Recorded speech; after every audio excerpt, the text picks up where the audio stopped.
चलो हम लोग फटाफट मिसलेनियस एग्जांपल्स कर लेते हैं। आई होप कि इससे पहले की जितनी एक्सरसाइज हैं इस वीडियो को देखने से पहले आपने वो कर ली होंगी। तो पहला प्रॉब्लम कह रहे हैं कि if sine x is equal to 3/5 and cos y is equal to -12/13 where x and y both lies in the second quadrant, find the value of sine x plus y. तो यहां पर sine x plus y का formula लगाएंगे तो sine x cos y plus cos x sine y आ जाएगा। तो मेरे को साइन एक्स गिवन है, कॉस वाई गिवन है। यहां पर जो कॉस एक्स की वैल्यू आ जाएगी वो √1 माइनस साइन स्क्वायर एक्स से 4/5 आती। अगर मैं एक्स को 3/5 ले लूं, सॉरी, अगर मैं साइन एक्स को 3/5 ले लूं तो कॉस एक्स की वैल्यू 4/5 आती। अब यहां पर प्लस 4/5 लूं या माइनस, ये मुझे सोचना है। तो चूंकि एक्स और वाई दोनों ही सेकेंड क्वाड्रेंट में लाई कर रहे हैं इसलिए कॉस एक्स की वैल्यू माइनस आएगी, यानी कि सेकेंड क्वाड्रेंट में कॉस एक्स -4/5 आ जाएगा। ऐसे ही साइन वाई की value √1 minus cos square y आ जाएगी। और मैं यहां पर अगर इसको 12/13 लूं कॉस वाई को तो ये 5/12 आ जाएगा। फिर साइन के लिए चूंकि वाई सेकेंड क्वाड्रेंट में लाई करता है इसलिए साइन पॉजिटिव होगा, इसलिए +5/12 आ जाएगा। अब मेरे पास कॉस एक्स भी आ गया, साइन वाई भी आ गया। अब वैल्यू पुट कर देंगे तो हो जाएगा 3/5 इंटू -12/13 -4/5 इंटू 5/, ये मैंने गलती कर दी है, 5/13 हो जाएगा। तो 65 एलसीएम आ जाएगा और ये -36 -20 बन करके -56/65 आ जाएगा। चूंकि x और y दोनों ही सेकेंड क्वाड्रेंट में है तो x प्लस वाई थर्ड या फोर्थ क्वाड्रेंट में ही लाई करेगा, जहां पर साइन की वैल्यू नेगेटिव आनी भी चाहिए थी और आ भी गई। सेकेंड एग्जाम्पल में कह रहे हैं prove that cos 2x into cos x by 2 minus cos 3x into cos 9x/2 is equal to sine 5x into sine 5x/2। तो चूंकि मुझे जो फॉर्मूला पता है वो 2 cos a cos b type की चीज़ों का पता है, इसलिए मैं इस पूरे एक्सप्रेशन को 2 से मल्टीप्लाई कर देता हूँ। यहाँ पर भी एक 2 आ गया, यहाँ पर भी एक 2 आ गया, यहाँ पर भी एक 2 हो गया। अब मैं अगर लेफ्ट हैंड साइड को लेकर के चलूँ तो 2 cos a cos b, rather मैं यहाँ पे फॉर्मूला लिख दूँ 2 cos x cos y की value cos x plus y plus cos x minus y होती थी। तो मेरा लेफ्ट हैंड साइड हो जाएगा cos 2x और x/2 ऐड करेंगे तो 5x/2 plus cos 3x/2 minus फिर cos 3x और 9x/2 पे अगर यही प्रॉपर्टी लगाएंगे तो आ जाएगा cos 3x प्लस 9x/2 हो जाएगा 15x/2, और ये माइनस ब्रैकेट के बाहर ही रख लेता हूँ, ये माइनस, ये वाला माइनस है, प्लस cos, इन दोनों को सब्ट्रैक्ट करेंगे तो ये 3x/2 होगा। अगर 9x/2 में से 3x सब्ट्रैक्ट करूंगा तो 3x/2 होगा। अगर 3x में से 9x/2 सब्ट्रैक्ट करूंगा तो -3x/2 होगा। बट cos -3x/2 की वैल्यू cos 3x/2 ही होती है, तो एक ही बात है।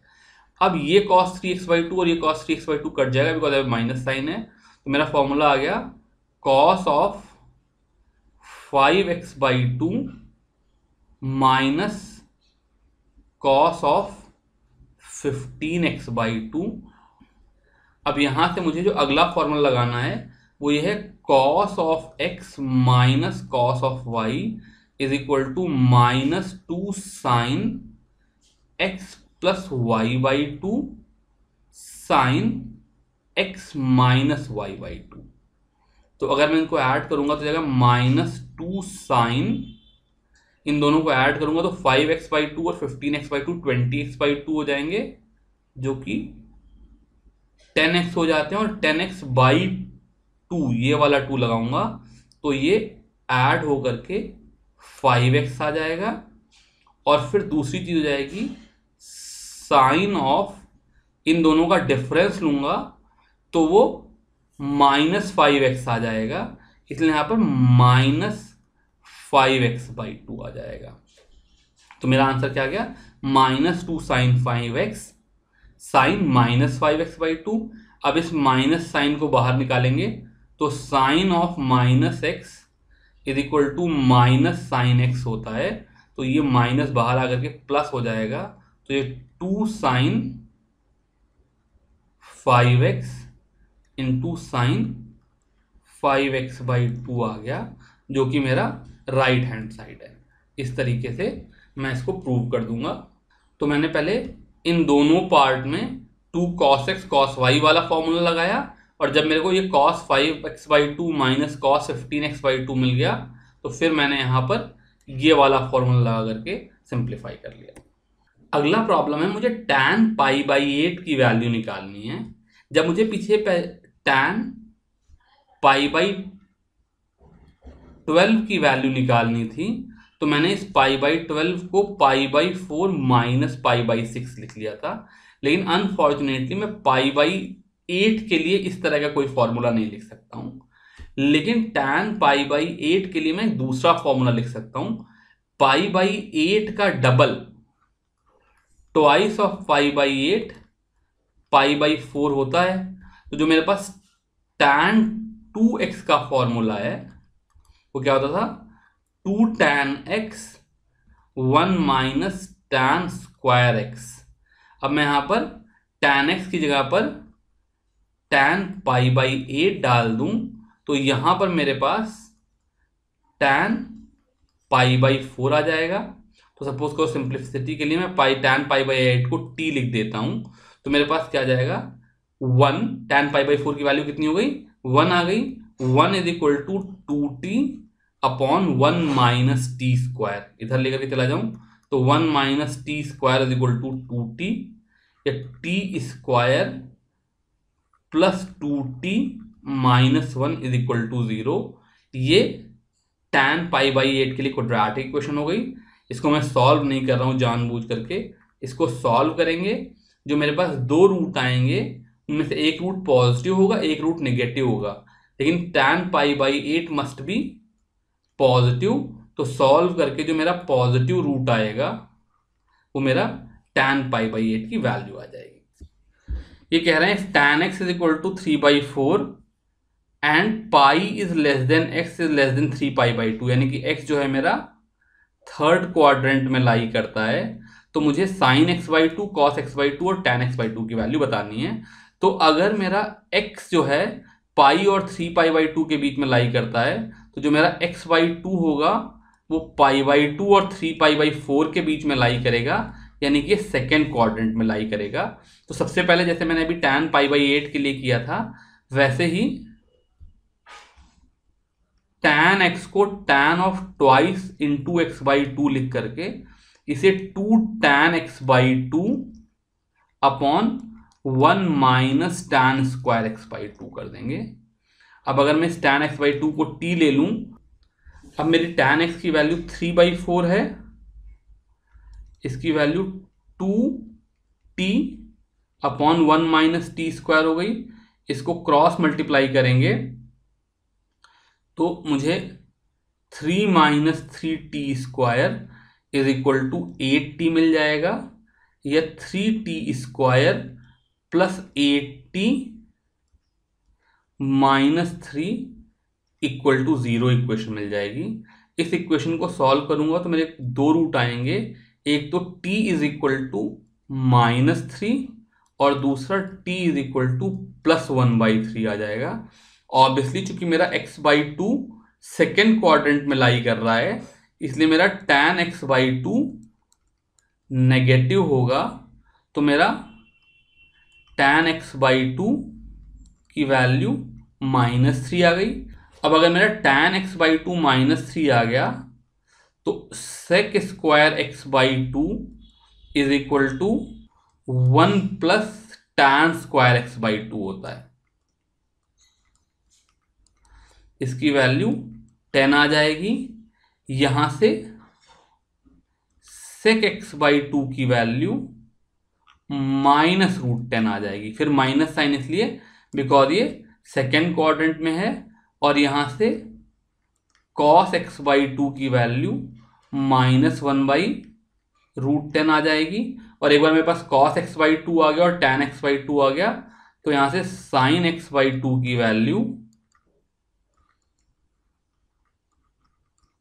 tan x/2 into cos x/2 आ जाएगी, जो कि 3/√10 आ जाएगी। इस तरीके से मेरे पास sin x/2, cos x/2 और tan x/2 तीनों टर्म आ गए। ये फाइनल एग्जांपल बहुत ही सिंपल है। ये कह रहे हैं किसी भी x के लिए, क्योंकि मैंने यहाँ पे प्रूव दैट किया, इसका मतलब it's true for all x, cos square x plus cos square x plus π/3 plus cos square x minus π/3 is equal to 3/2। तो जो मेरा cos ऑफ x प्लस π/3 है, इसकी वैल्यू हो जाएगी cos x cos π/3 minus sin x sin π/3, जो कि cos x minus √3 sin x by 2 हो गया। मैंने यहाँ पे sin π/3 और cos π/3 की वैल्यू डाल दी। ये मेरा ये टर्म हो गया। और इसी लॉजिक के हिसाब से cos ऑफ x माइनस π/3 की वैल्यू, यहाँ पर माइनस साइन की वजह प्लस साइन आ जाएगा, तो ये cos x plus √3 sin x by 2 हो जाएगी। अब ये वाला लेफ्ट हैंड साइड अगर मैं यहां से शुरू करूं, ये मान लो मैंने इसको साइड कर दिया, तो अगर मैं लेफ्ट हैंड साइड देखूं तो ये टर्म है cos स्क्वायर x, ये तो ऐसा सच ही है। फिर cos square x/4, cos x/2 का स्क्वायर कितना हो जाएगा, cos square x/4 plus 3 sin square x/4 minus 2 into cos x/2, ये पूरे के नीचे 2 है, इंटू √3 sin x/2। ये जो पूरा एक्सप्रेशन आया, ये मेरा cos स्क्वायर x प्लस π/3 आ गया। और ऐसे ही cos square x/4 plus 3 sin square x/4 plus 2 cos x/2 into √3 sin x/2। ये मेरा cos स्क्वायर x माइनस π/3 आ गया। जब इनको ऐड करेंगे तो ये दोनों टर्म तो कैंसिल हो जाएंगे। ये cos स्क्वायर x, ये cos स्क्वायर x/4 और ये cos स्क्वायर x/4 मिल करके 3/2 cos स्क्वायर x दे देंगे। ऐसे ही ये sin स्क्वायर x और ये sin स्क्वायर x का टर्म मिल करके 3/2 sin स्क्वायर x दे देंगे, और इसकी वैल्यू 3/2 इंटू 1 हो जाएगी, because cos square x plus sine square x is equal to 1 होता है। इस तरीके से लास्ट एग्जाम्पल मैंने सॉल्व कर दिया। अब आप लोग मिसलेनियस एक्सरसाइज करो। Thank you very much.